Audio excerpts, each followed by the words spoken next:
رب اشرح لي صدري ويسر لي أمري واحلل عقدة من لساني يفقه قولي اللهم ثبتنا عند الموت بلا إله إلا الله اللهم اجعلنا من الذين آمنوا وعملوا الصالحات وتواصوا بالحق وتواصوا بالصبر آمين يا رب العالمين.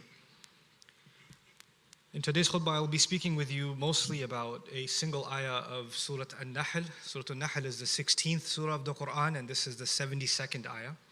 I'm going to translate that for you first. وَاللَّهُ جَعَلَ لَكُم مِّنْ أَنفُسِكُمْ أَزْوَاجًا.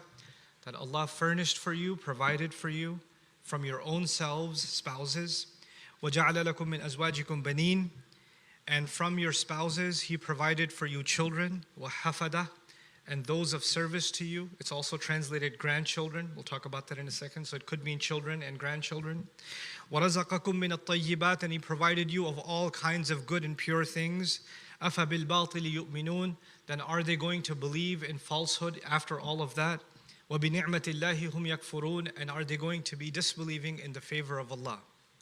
This ayah is a very heavy, deep message from Allah Azza wa Jal. And I hope that in the few minutes that we have together, we can at least contemplate on some of the things that are happening, certainly not all of them, inside of this remarkable ayah.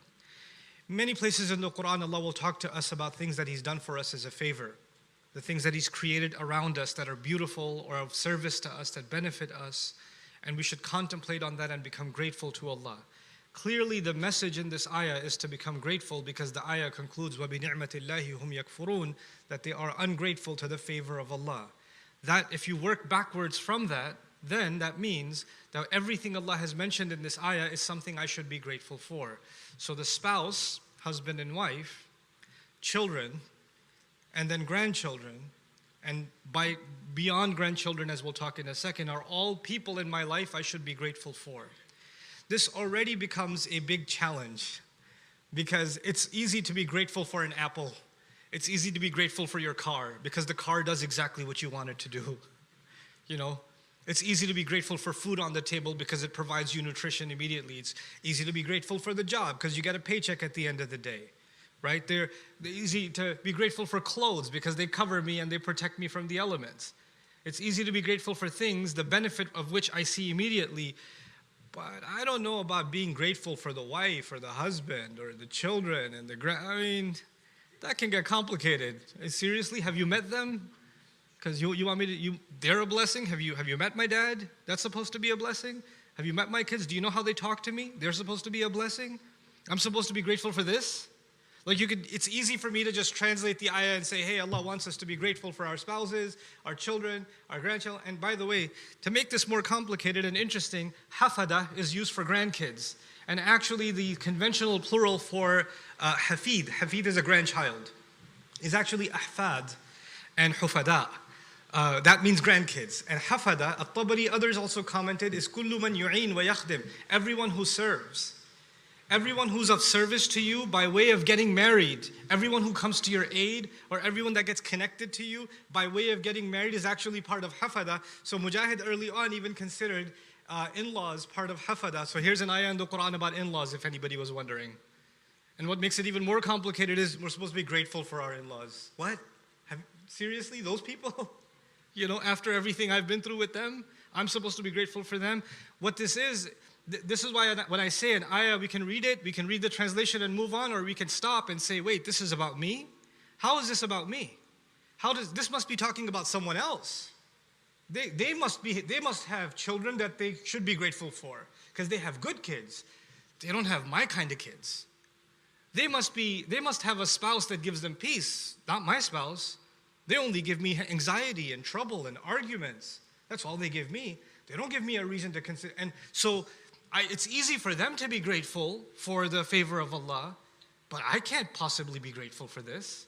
I don't have that kind of peace in my life. Allah didn't make an exception. By the way, for those of you who have good kids and good grandkids and great in-laws and a wonderful spouse, those of you should be grateful. The rest of you can complain online and make memes about them, right? You could do that. No, there's no exception here. It's for everyone.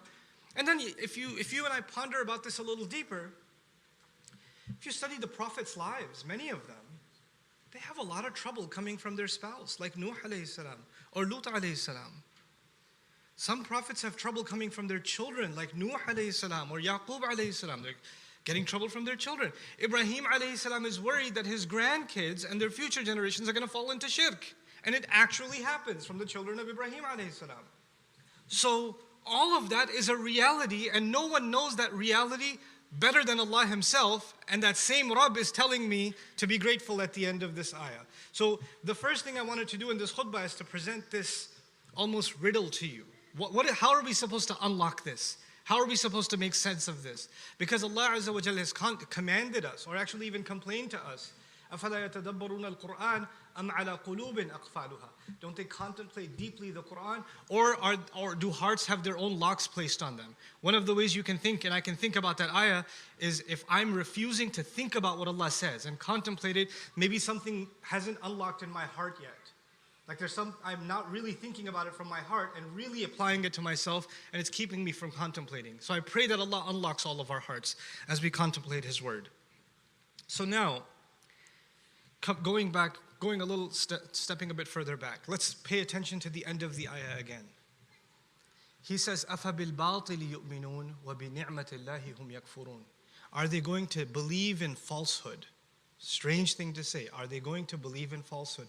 You would imagine an ayah like this, if the beginning of the ayah was about shirk or false gods, and they worship other than Allah, and then they believe in batil. That's where this conversation fits. But that's not the conversation. The conversation was, He provided you spouses from yourselves, and children, and grandchildren, and in-laws, and extended family, and those who support you, and all of that stuff. And then, are you going to believe in batil? Are they still going to believe in batil? SubhanAllah, what is this doing here? So another riddle, I'm adding riddle on top of riddle now, right? Are they going to believe in falsehood? And then falsehood, the opposite of falsehood is truth, right? So, أَفَبِالْبَاطِلِ يُؤْمِنُونَ وَبِالْحَقِّ هُمْ يَكْفُرُونَ. Are they going to believe in falsehood and not believe in the truth? Because the opposite of falsehood is truth. But he didn't say truth. He said the favor of Allah. He said the favor of Allah instead. And if you want to go with the favor of Allah and use its opposite, the naqma, so they can say, are they going to believe in difficulties? Are they going to have faith in things that give them trouble, masa'ib? And they're going to deny the favors of Allah? So either you say truth and falsehood, or you say favor and discomfort. But he mixed the two. There's an idmaj between these two. And this is a profound place to begin. Sometimes, in language we expect simple opposites, day and night, good and evil, right? These are simple opposites. But in the Quran, sometimes Allah gives us complicated opposites. Like He doesn't go, the opposite of A is B. He'll give us something else instead. And He gives us a dimension, a way of thinking about opposites that only Allah can give. In this ayah, one of the things Allah is teaching you and me is the opposite of falsehood, instead of being truth, is the favor of Allah. And the favor of Allah is actually a substitute for truth itself. Now this is very powerful. And by the way, the word is haqq, for truth. And haqq also means purposefulness. It doesn't just mean truth. It means purposefulness. Okay? So Allah says, خَلَقَ السَّمَاوَاتِ وَالْأَرْضِ بِالْحَقِّ. He created the skies and the earth with purpose. And the word for purpose there is what? Truth. Al-haqq. So the word haqq has two dimensions. So let's contemplate this from that point of view. Allah is telling me that sometimes I see my disobedient child, my son who talks back to me, my daughter who doesn't even say wa alaikum assalam, my grandkids who've forgotten about me, my spouse who disrespects me and complains about me to others. He sees all of that, and I see a problem. But even in the most difficult relationships, there is a ni'mah, and that ni'mah, the blessing, is not coming from them. That blessing can only come from Allah. What's coming from them is something hurtful. But behind that something hurtful, there's a greater wisdom. And in that wisdom, that ni'mah can only come from Allah. So Allah didn't just say, وَبِالنِّعْمَةِ هُمْ يَكْفُرُونَ. He said, وَبِنِعْمَةِ اللَّهِ هُمْ يَكْفُرُونَ. He attributed the ni'mah to Himself. He didn't attribute the ni'mah to them, to Himself. So I need to now start thinking deeper about difficult conversations I have in my family, difficult situations I have to deal with. And so we're going to take a step back and say, change our worldview a little bit about our own family. Because this ayah is about our extended family. In fact, most people, when they have complaints in their life, other than financial or health complaints, if they have complaints about human beings in their life, they're probably human beings in their own family. Like that's where most of our drama exists. This is where most of our stress comes from. When you get a phone notification, before you even check your phone, like, oh, I hope it's not from her. You know, you're already bracing yourself. Or when you're at a wedding, you're gathering, and you know, and you're having a good time, and you look over, and she just looked at you, or you just looked at her, and she's like, oh, he's gonna say something when we get in the car. This is not gonna be good. But you're already like preparing yourself, you're clenching your teeth before you engage in the next exchange, right? Well, you know what? Maybe there's another way of looking at this. Somebody asked me a question recently, and I wanna maybe use that as an example to help us apply this ayah a little bit better. Somebody calls a mom calls their daughter and tells her, you know, your cousin, this one, we'll call her cousin A. Your cousin A is always saying bad things about cousin B. What is wrong with her? Why is she always talking bad about cousin B? And the daughter says, don't worry, mom. She was just giving her good deeds. You know, because when you speak behind someone's back, you may have to give them their good deeds in the akhirah. So don't worry about it, mom. Right? Am I doing the right thing when I do that? And I hear about this conversation and I say, well, when you're talking about cousin A doing such a bad thing, you're backbiting too. The irony of it. And then there's another problem. Aren't you so comfortable saying, don't worry about it, we'll make them pay in the afterlife? Hold on a second. If somebody came to you and said, if somebody wanted to take all your life savings now, walk into your house, take your car keys, take your credit cards, take your bank passwords, walk out. Don't worry about it. You can't give up something from your life, and you're so comfortable giving up your cousin's akhirah. Like, it's okay, we'll just collect on Judgment Day. Maybe if we took a step back and say, no, there's a purpose for which this conflict is happening, and we need to take this challenge and turn it into a ni'mah, because Allah is calling all of these relationships ni'mah. It's not just ni'mah that my son or my cousin or my family or my in-laws exist. That's not the ni'mah, clearly. It's not just that they exist. Their relationships with me are a series of experiences, conversations, exchanges. How do I turn this into a ni'mah? Mom, have you ever asked our cousin why she's so angry? Something must have happened. When did it happen? Oh, you remember that wedding when they did this? Okay, so it's been like that since? Yes, it's been like that since. Maybe we should bring them together and just solve this problem. Maybe we should just help end this instead of furthering it, talking about it and complaining about it. Maybe we should be part of that solution so this family can actually experience ni'mah. People are brought into your family and people are brought into my family. For better or for worse, Allah brought them together for a purpose. Everything He does is for a purpose. Sometimes you look at your brother, you're like, how are you my brother? Sometimes people look at their parents like, seriously, you're my parents? Like, I'm nothing like you. How are you my parents? Sometimes you wonder, like, if we weren't family, I don't know if I would have anything to do with you or would want to have anything to do with you. But Allah put people together for a purpose. He knows exactly who to, put in whose family and who to connect and tie to each other genetically. In fact, He even planned for who should be your in-laws. Inna lillahi wa inna ilayhi raji'un. He planned for that too. Now, all of that can feel like a big trial, but if I contemplate this ayah a certain way, I need to find the blessing in it, and I cannot find the blessing in it unless I look at everything purposefully. Maybe behind this conflict, I need to be purposeful and find the right thing to do, the right things to say to fix this conflict. Allah talks about people who really believe in Him, and He says, and those who do fasad. On the opposite side, He says, وَيَقْطَعُونَ مَا أَمَرَ اللَّهُ بِهِ أَن يُوصَلْ وَيُفْسِدُونَ فِي الْأَرْضِ. They cut apart what Allah commanded to keep together. Like, families are hard to keep together. Spouses are hard to keep together. Kids are hard to keep together. The conflicts between siblings can be very intense. The conflicts between parents and kids can be very intense. The conflict between your family and your in-laws' family can be very intense. Those are not small conflicts. But in all of those conflicts, if I look at that purposefully, if I look at, you know what, I'm going to turn this into a blessing somehow. I'm going to find a way of resolving this conflict. I'm going to find a way of engaging this conversation. Allah put our prophets in such difficulty, and they found a way of seeking the favor of Allah because they looked at everything purposefully. So this is one of the first lessons that we draw from أَفَبِنِعْمَةِ اللَّهِ وَبِنِعْمَةِ اللَّهِ هُمْ يَكْفُرُونَ. Another thing that I'd like to remind myself and all of you of in these ayat is that Allah Azza wa Jalla says, وَاللَّهُ جَعَلَ لَكُم مِّنْ أَنفُسِكُمْ أَزْوَاجًا. It's really heavy words. Allah didn't just say He made you, He gave you spouses. That would have been easier. وَاللَّهُ جَعَلَ لَكُمْ أَزْوَاجًا. Allah provided you spouses. Good enough. Nope. Allahu ja'ala lakum min anfusikum azwajan.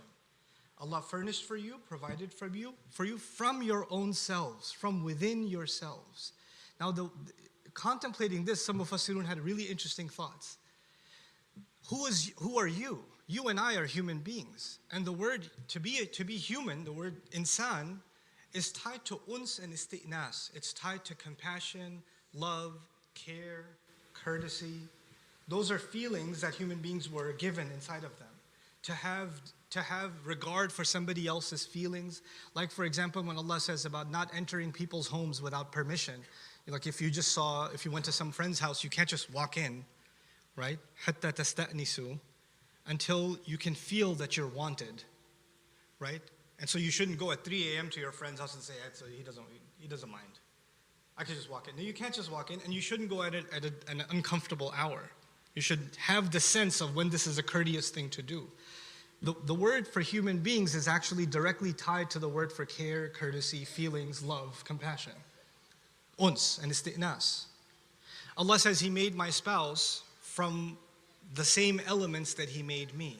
If I have feelings, if I have thoughts, if I have considerations, she does too. And a spouse should think, if I have feelings, some things bother me, I love some things, I care about some things, he cares about some things too, and they can't be the same. We're not the same. وَمَا خَلَقَ الذَّكَرَ وَالْأُنثَى إِنَّ سَعْيَكُمْ لَشَتَّى. He differentiated between the male and the female. So we both have feelings, we both have sensitivities, and at the same time, we're both really different. And when Allah says, min anfusikum azwajan, there's a really beautiful, ishara in these words. There's an indication in these words that because they are from me, I have to try to feel, if they're saying something that's hurtful, where's that coming from? What feeling did that come from? What would make her say that? It's not just because she's evil, or not because they're just arrogant. Those are easy answers, right? This person's so arrogant, they said this, this, and this. But maybe behind what you think is arrogance is pain. And you have your way of dealing with pain, and they have a very different way of dealing with pain. And their pain comes out in hurtful words, or what you think are hurtful words. So if we develop this isti'nas, then in our family relationships, you wouldn't see your son as being disrespectful. You would see behind that disrespect something happened that needs to get resolved. There's a wall there that you need to break with your love and compassion. And you need to do that purposefully. You need to understand the larger purpose. Allah wants these people that were put in a family, Allah wants them to stick with each other. Allah wants them to overcome their barriers. وَاللَّهُ جَعَلَ لَكُم مِّنْ أَنفُسِكُمْ أَزْوَاجًا وَجَعَلَ لَكُم بَنِينَ وَحَفَدًا. It's also interesting that in these ayat, Allah provided you children. Allah provided you in-laws, grandchildren, others that will serve your purpose, others that will be of benefit to you. Allah is saying that and all of it starts with azwaj, meaning you get married. When you get married, you connected to another family. Because you connected to another family, maybe one day you lost a job or you had a difficulty and it was your wife's cousin's friend that helped you out. There's connections that are made that Allah provided help for you, rizq for you in ways you couldn't have imagined because of that relationship. Because connections were formed through that. So Allah is telling us that we should look at the human relations that we have and the impact of those relationships as all part of Allah's plan that He provided. The people that came into my life are people that He provided. That doesn't mean that it always works out. It doesn't mean that everybody's great, but it does mean that we have to look at everything purposefully. We have to keep that in mind first and foremost, And now finally, I say this last portion, that riddle that I didn't quite solve yet. أَفَبِالْبَاطِلِ يُؤْمِنُونَ. Are they going to believe in falsehood? Are they going to believe in, why even talk about falsehood? This ayah should be about gratitude and ingratitude, but Allah made it about faith and disbelief. So it's so interesting, So what do we learn from that? Actually, we learn from that my Iman, my faith, is actually directly associated with how grateful I am. The more grateful I am, the stronger my Iman is. The less grateful I am, the weaker my Iman is. And when I'm focused on things that aren't true, like batil means I'm looking at my family and all I see is problems. All I see is these are the people why my life is so difficult. This is what they did, this is what they did, this is what they did. All you have is this list of blames for these people. And it's always what's living in your head constantly. You're reliving it. I still remember what you said. I still remember what you did. And because this shapes your view of them. Now you see them as these people that all they are is a source of pain. That's all they are. This is a batil. But because these people, even if they caused you pain, behind them is a ni'mah of Allah, and you must discover that ni'mah. And you cannot, if you just reduce them to just a curse in your life, if you reduce them to just some kind of, evil or hurtful people, they're human beings, they're not devils. Nobody's an angel and nobody's a devil. Allah created angels and devils. Those are separate species. We're human beings. You know what that means? We do good things like angels sometimes, and we do bad things like devils sometimes. We're human. So you cannot just take some good things and say, this person always does only good. And you cannot take some bad things and say, this person, all they ever do is bad. When we reduce people, especially in our families, to their mistakes, and we beat them over the head with those mistakes, and we create a batil narrative about them, then we have actually denied a favor of Allah. You're not seeing the good in them. You're not seeing their ability to overcome the bad that they did. Human beings can change. Human beings can grow. They can evolve. But you've started believing in batil. And Allah calls this believing in batil in the ayah. Subhanallah. Just this one small ayah, but it changes the way I see myself. It changes the way I see others. I no longer tolerate the conversation, oh, your uncle, he's never going to change. Oh, your cousin, he's always going to be like that. Oh, these people, I know, you don't know. My dad, is just hopeless. That's just hopeless. Who are you to say, who am I to say hopeless? Who are we to determine the future? أَفَبِالْبَاطِلِ يُؤْمِنُونَ وَبِنِعْمَةِ اللَّهِ هُمْ يَكْفُرُونَ. May Allah Azza wa Jal give us real compassion and gratitude for the family that He's given us. May Allah Azza wa Jal give you the wisdom, the strength, the guidance to overcome the challenges inside of your family, to be able to have deep, meaningful, rich conversations purposefully with your family, and to remember always that behind all of those challenges, it may be difficulty at face, but behind it is a favor of Allah. And that may Allah Azza wa Jal give us the ability to seek that favor of Allah and never be in denial of it. And may Allah not make us of those who falsely attribute something to our loved ones, and because of the mistake they have made, and we just attribute that, and they have to live with that forever, with our false attribution. This is the mistake the sons of Yaqub alayhi salam made. They made an attribution to their dad. Inna abana lafi dalalin mubin. Our dad is lost and confused because he loves Yusuf more. He's unfair. Our dad is unfair and he's confused. That's it. Now everything he said, oh, he's just saying that because he's confused. Oh, he's just saying that because he loves Yusuf more. Oh, I don't listen to his advice. I know he's biased. So now they've painted him as biased. They've got this batil on him. Now nothing he says matters anymore, right? We can do that to our family members. We can attribute a batil sticker on them, and now whatever they say has no meaning because we already have, we've decided everything they're saying comes from the same false place, right? So I pray Allah protects us from doing that to each other and unites our families and helps us overcome and heal the pain that we've been experiencing in them, and truly makes us grateful for the favor that He has given us. Barakallahu li wa lakum fil Qur'anil Hakim wa nafa'ani wa iyyakum bil ayati wa dhikril hakim.